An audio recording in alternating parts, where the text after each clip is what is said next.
Kochi smart city പദ്ധതിയുടെ പേരിൽ മുതലക്കണ്ണീരൊഴുക്കുന്ന പ്രതിപക്ഷവും യു.ഡി.എഫ് മാധ്യമങ്ങളെ ലക്ഷ്യം വയ്ക്കുന്നത് ഇതേ ഭൂമിയിൽ നടക്കാൻ പോകുന്ന വികസനം തടയാനാണെന്ന് അരിയാകാരം കഴിക്കുന്നവർക്കെല്ലാം മനസ്സിലാകും.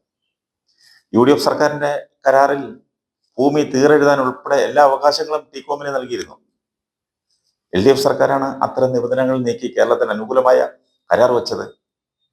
ആവശ്യക്കാർക്ക് ഭൂമി നൽകുന്നതിനും നൂലാമാലകളിൽപ്പെട്ട് ഉപയോഗശൂന്യമായി പോകാതിരിക്കാനുമാണ് ഈ സർക്കാരിന്റെ ശ്രമം.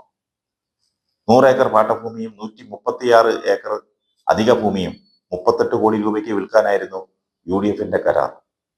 എൽ.ഡി.എഫ് സർക്കാർ വിൽപ്പന ഒഴിവാക്കിയെന്ന് മാത്രമല്ല, മുഴുവൻ ഭൂമിയും പാട്ടത്തിനാക്കി. ഇൻഫോ പാർക്ക് 109 കോടി രൂപയ്ക്ക് ടികോമിന് വിൽക്കുന്നതിനും അതിന്റെ ബ്രാൻഡിനെയും ടികോമിന് നൽകുന്നതിനും നിശ്ചയിച്ചിരുന്നു എന്നതും പ്രതിപക്ഷം മറച്ചുവെക്കുന്നു. എന്നാൽ എൽ.ഡി.എഫ് സർക്കാർ ഇൻഫോ പാർക്ക് വിട്ടു നൽകിയില്ല. യു.ഡി.എഫ് മാധ്യമങ്ങളെ ഒഴികെ ഉള്ളവരും വിദഗ്ധരും പറയുന്നതും ഭൂമി ഏറ്റെടുത്ത് വികസന സാധ്യത പരമാവധി പ്രയോജനപ്പെടുത്തണമെന്നാണ്. യു.ഡി.എഫ് സർക്കാരുകൾ നടത്താറുള്ള പൊള്ളയായ പ്രഖ്യാപനങ്ങളും കൊള്ളയുമാണ് അന്നത്തെ സ്മാർട്ട് സിറ്റി കരാർ ഓർമ്മിപ്പിക്കുന്നത്. ലോഹം ഇനി കേരളത്തിലേക്ക് വരുമെന്ന് പ്രഖ്യാപിച്ച ഉമ്മൻചാണ്ടി സ്മാർട്ട് സിറ്റി ഉദ്ഘാടനം ചെയ്തപ്പോഴും സമാന ഫലമായിരുന്നു. ഇൻഫോ പാർക്കിലെ ചില കമ്പനികളെ ഇതിലേക്ക് മാറ്റി.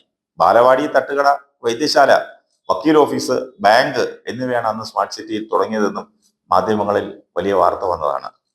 അതിനു മുൻപ് പ്രഖ്യാപിച്ച 50,000 കോടി രൂപയുടെ നിക്ഷേപ പദ്ധതി ജിമ്മോ, അതേ പദ്ധതികൾ പേരുമാറ്റി ഉണ്ടാക്കിയ എമർജിംഗ് കേരള, ഇത് രണ്ടും ഖജനാവിലെ പണം തൂർത്ത് അടിച്ചതല്ലാതെ എന്തു ഫലം കിട്ടിയ സംസ്ഥാനത്തിന്? ജിം മാമാങ്കം നടത്തി 11,159 കോടി രൂപയ്ക്കുള്ള ധാരണാപത്രങ്ങൾ ഒപ്പുവയ്ക്കുമെന്ന് പ്രഖ്യാപിച്ചെങ്കിലും 3 കോടിയുടെ നിക്ഷേപം പോലും വന്നില്ല. എന്നാൽ ഇന്ന് കേരളത്തിന്റെ IT വ്യാവസായിക രംഗത്ത് വന്ന മാറ്റങ്ങൾ ആരെങ്കിലും പറഞ്ഞു കാണിക്കേണ്ട അവസ്ഥയല്ല. കൊച്ചിയിലെ സ്മാർട്ട് സിറ്റി സ്ഥലം കൂടി വികസിപ്പിക്കുന്നത് സഹിക്കാൻ കഴിയാത്തവരാണ്, അത് കണ്ടുകൊണ്ടിരിക്കാൻ കഴിയാത്തവരാണ് ഇപ്പോഴത്തെ ഹാലിളക്കത്തിന് കാരണമെന്ന് വ്യക്തമാണ്. ഇടത് സർക്കാർ എന്ത് വികസനം കൊണ്ടുവന്നാലും അത് വഴിമുടക്കുന്ന പരിപാടിയാണ് യു.ഡി.എഫും ബി.ജെ.പിയും ചെയ്യുന്നത്. അത് ഇന്ന് ഇന്നലെ തുടങ്ങിയതല്ല. കേരളത്തിലെ ജനങ്ങളോട് ഇത്രയ്ക്കും വെറുപ്പാണോ ഇവർക്ക്?